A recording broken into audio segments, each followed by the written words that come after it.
You got a gun. You got two of them. I know, you got two Why as you well. want mine? So why you want this one? Mr. Smith. Hey, I'm telling you, you touched me, bro. I Mr. talked about Smith. this shit. Hey, one more. Hey, Grab it. Don't you touch it. Don't. No fear, Man, I got one at gunpoint. No fear. Put it down. Put it down. Hey, shots fired. Drop the gun. Drop it. A man was reportedly walking down a Florida roadway carrying both a handgun and a magazine-fed shotgun. Deputies responded after multiple 911 callers reported he was acting erratically.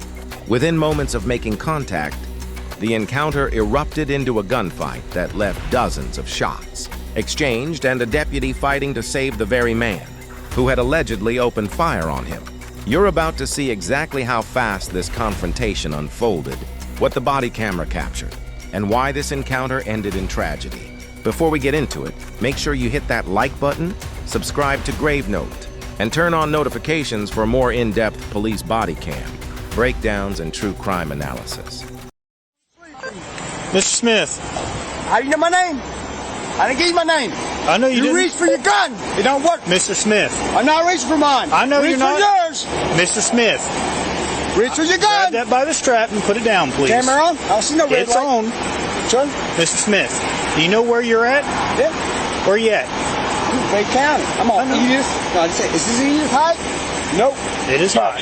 This is Carolina. Subdivision. Okay. Can I take that off of you? Huh? Can I take that by the strap and get off of you? You worried about it?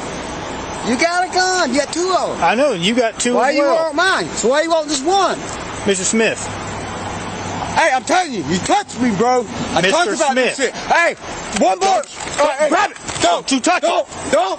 No fear, Man, I got one at gunpoint. No fear. Put it down. Put it down. Hey, shots fired. Drop the gun. Drop it.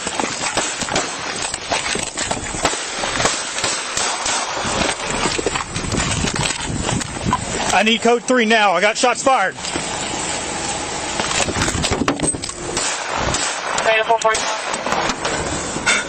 From the office. Hey, shots fired. One subject down. Where you are?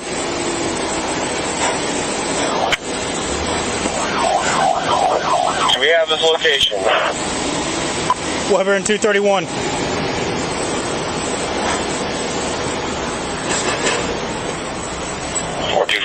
Code 3. Back up. Back up. 471, same traffic. 25A, covered. Weber and 231. That's different. Hey, 470 route code 3 from Penny and 231. 40's en route. 6-8 Bay, if we haven't already, fire EMS around 2. Mr. Smith. What you're about to watch is a stark reminder that even a routine attempt to contact an armed individual can become a life-or-death encounter in seconds. According to investigators, this incident happened on September 3, 2025, in Bay County, Florida. The chain of events actually began before deputies ever arrived. Bay County Dispatch received multiple 911 calls reporting a man walking along Weber Road near Highway 231. Carrying what witnesses described as multiple firearms. Some callers believed he was carrying an assault rifle. Investigators later clarified that it was a magazine-fed shotgun along with a handgun. Whenever dispatch receives multiple reports of an armed person behaving erratically in a public area, deputies have little choice but to investigate. Ignoring those calls simply isn't an option when the safety of nearby motorists and residents could be at risk. Investigators also revealed that Smith had been contacted the previous evening regarding a harassment and trespassing complaint, during which deputies observed what they described as agitated and aggressive behavior. That prior contact didn't automatically make him dangerous, but it certainly provided responding deputies with additional context as they approached him the following day.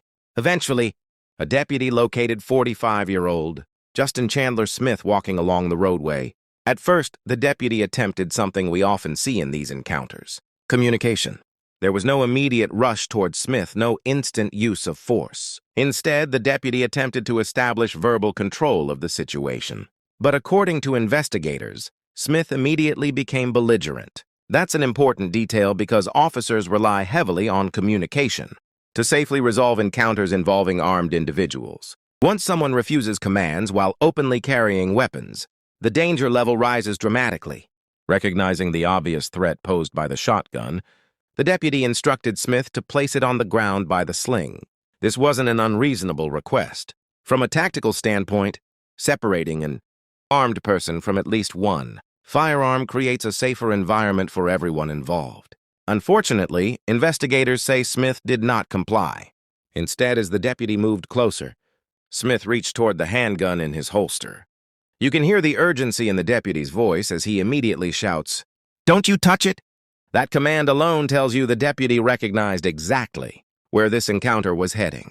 According to investigators, Smith ignored the warning. He allegedly drew the handgun from its holster and pointed it directly at the deputy.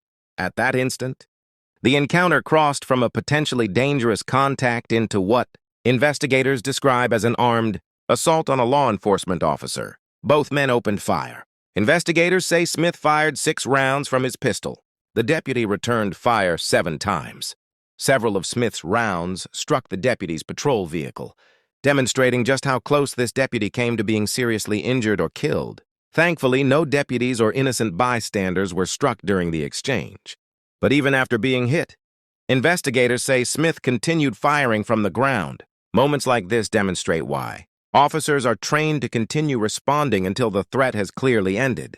Once deputies confirmed the scene was safe, the deputy immediately transitioned from defending himself to attempting to save Smith's life. Body camera footage reportedly shows the deputy beginning CPR and rendering emergency medical aid while additional deputies rush to assist.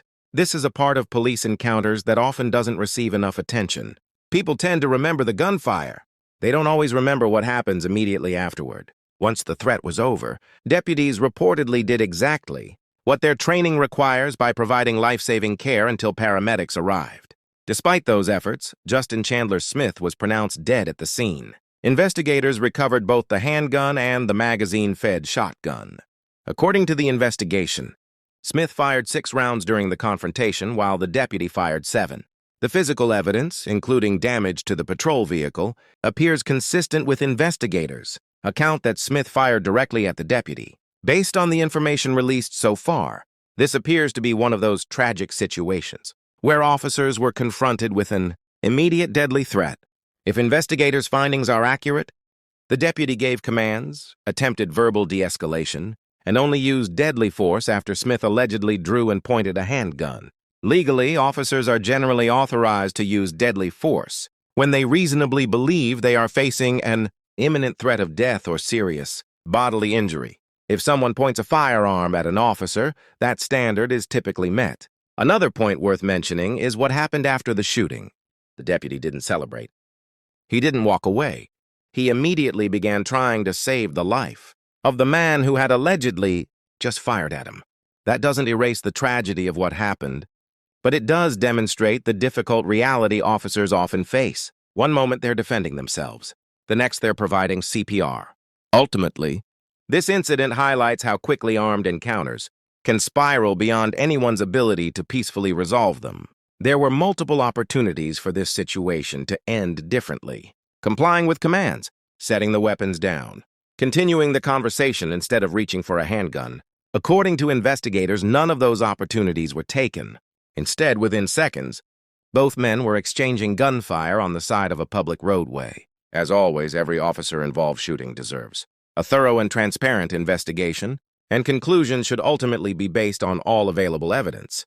What do you think after hearing the timeline? Did the deputy have any realistic alternative? Once the handgun was allegedly pointed at him? Let us know your thoughts in the comments below. If you enjoy detailed police body cam analysis and true crime breakdowns, don't forget to like this video, subscribe to Grave Note, and turn on notifications so you never miss our next upload.